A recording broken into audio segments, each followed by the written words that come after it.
What I need to do first is get the USB aux jack out so that I can make my replacement piece to go in there. To get this piece out, you do have to remove this whole center console. It just does unsnap though. Unplug the two harnesses that hold this in place and remove it. To get the USB out, the clip on top and bottom, then it pushes out the hole. Join me on the bench.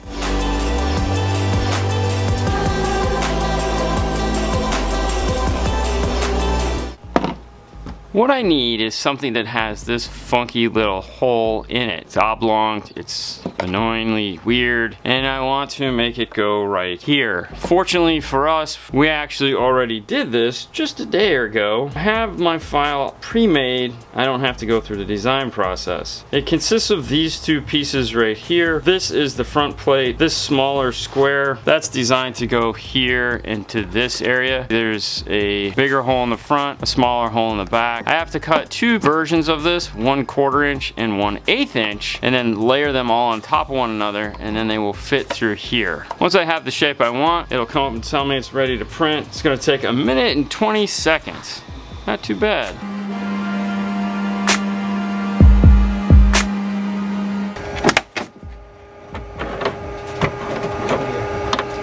With the 1/4 inch printed, we need to get these knocked out and get an 1/8 inch piece in here and reprint the same thing. This one is going to take 43 seconds.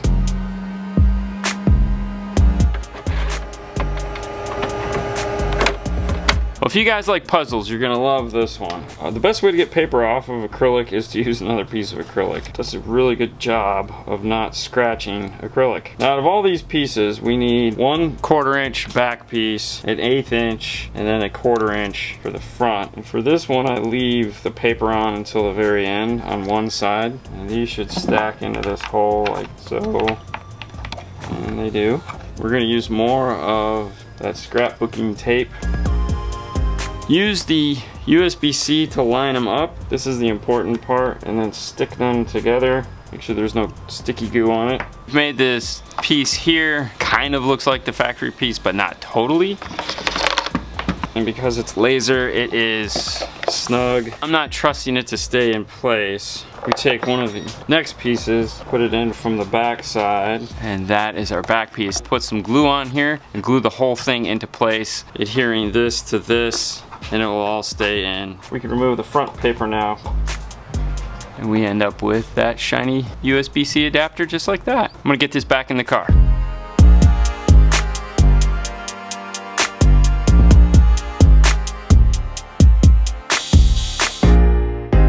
At this point, we want to turn it on, make sure all the features work, phone, reverse, all that stuff.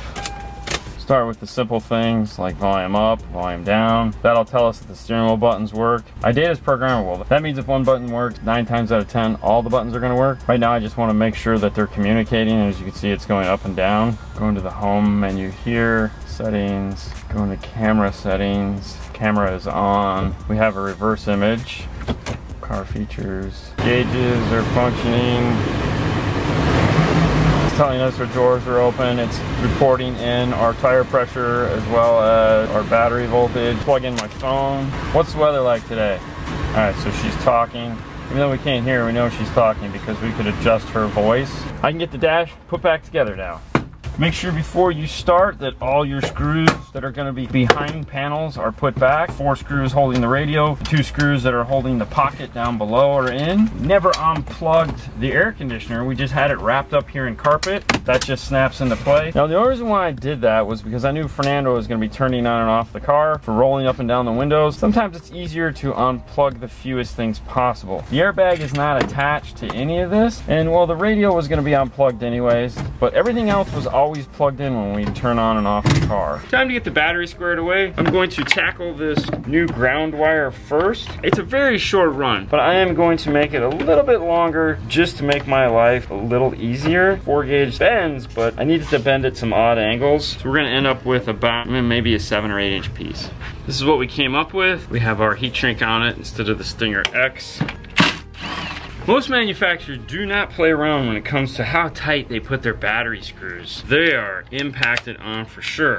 And the problem is when you're using a wrench, you can actually twist and break the terminals. When using that impact at first, you know, really heavy duty, hit it like a ton of bricks, breaks it free, and you don't destroy the terminal. If you're sitting here with a wrench and it's not working, you might want to stop what you're doing and borrow somebody's impact.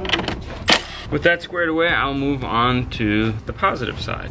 So this is where I need to end up. We have plenty of wire. What I'm thinking, I'm gonna bring the wire along this outside here, have it attach here, and then have it come over to this bolt. Attaching this fuse holder to this, okay, piece that comes off here, screws into place on top of this. I have like an inch here so I can put another bolt on top of it. For this we'll be using 1/4 inch ABS. It's what works best. It's unaffected by heat. This is the final product. We have our piece of wire on. This is the hole. This is the mount. Goes into place over the bolt. A couple of washers, a new 10mm bolt. Get it into place. Let's take a look at the whole thing. There is a grommet in the firewall located right there. You can see our strip cock over the top of it. You do have to make it a little bigger to fit the 4-gauge wire and of course to fit your grommet in place. Nice thing about this battery is it had a spot for the wire to come out the side here and it's all set. Base knob ended up going right here in this knockout, and with that the installation is done. Dash is completely back together. This is what it looks like. There's our new little micro USB-C. The amplifier is tucked up underneath the seat. The only thing left to do is set the gains, the crossover, listen to it, make sure everything is playing the way we want. We'll grab the eye test mic at the very end. We'll put it in and take a little listen. Let's get to it. First up though is a polarity pop test to make sure all the speakers are moving the directions that we want. For the polarity test pulse track, we use the My Disc from Sheffield Labs. And it'll go green, green, red.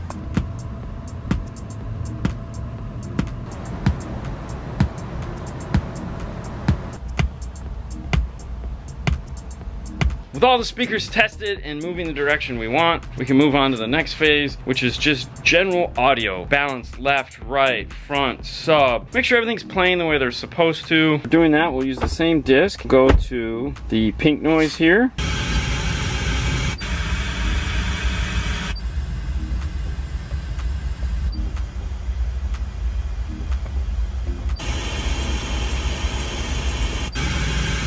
We know each speaker is playing because we did the polarity test. We just want to make sure that they're playing in the right corners. That's important if you're going to do any form of time alignment. If you don't have left, right, front, rear, then it's just going to screw everything up. Next up, we have the eye test mic in from Audio Control. This is what we use if we're just going to be doing a radio. It plugs into the iPad. We're going to be playing some mono peak noise. We have our EQ set to flat. I'm also going to fade it to the front only. These are the most important speakers in the car, so I'm going to concentrate on those, and then we'll just fade it to the back and see what happens.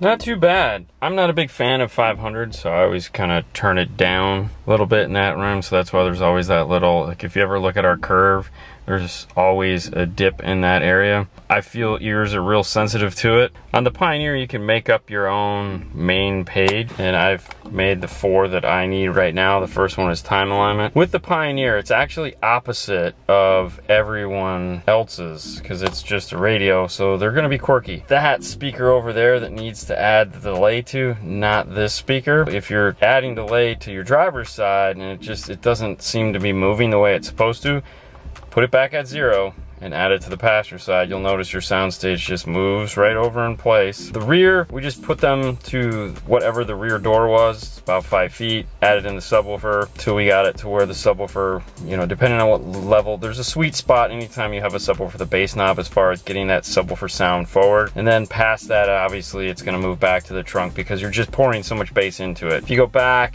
EQ's nothing special to look at. We didn't have to do a lot. There's just a little bit of tweaking. Nothing over the top. Turn the rears down so that they weren't influencing the audio. Obviously, if you want the rear speaker, you could turn that back up and this would just pour in the sound, but you would then lose most of what's coming up of your imaging. It would, the soundstage would just rise back and almost disappear. You have your subwoofer level control here, but we have a bass knob, so we're just gonna leave that alone. Most radios, when you go into them, you have this cool feature that's called Save Settings. We'll click on that and we'll select OK. That will save the settings for us. That way, if something happens to the battery or whatever and he likes our settings, he can then load the settings back into the radio. He'll be right back where we are today. You can get an okay sound with a radio, but by no means is it anywhere in comparison to having a DSP in the car. DSP allows you to do way more correction. Right now, all we're doing is globally EQing it to make what we have sound the best that we can. It's better than just right out of the box boring. And the nice thing is you can always turn these on and off and listen to how it sounds and see what it's doing. With that in mind, I haven't really hammered on the bass yet. We know how much you guys love bass. Let's see what this 112P3 is going to be doing in here.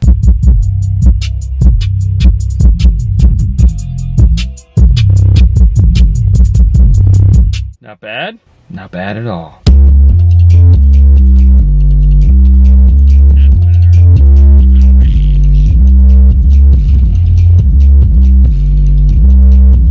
Alright guys, that ends this one. This was a lot of fun. It's a nice, just like go have fun, drive around, be cool system. Would you agree? And it is loud. It's got some imaging, replace all those crappy speakers. I mean, how pitiful are those? Totally. I always find it funny when people say, why would you replace a brand new car or brand new speakers? Well, because they're crap. Exactly. Fernando. On to the next one, guys. You guys have a wonderful night as always. We'll see you later next time.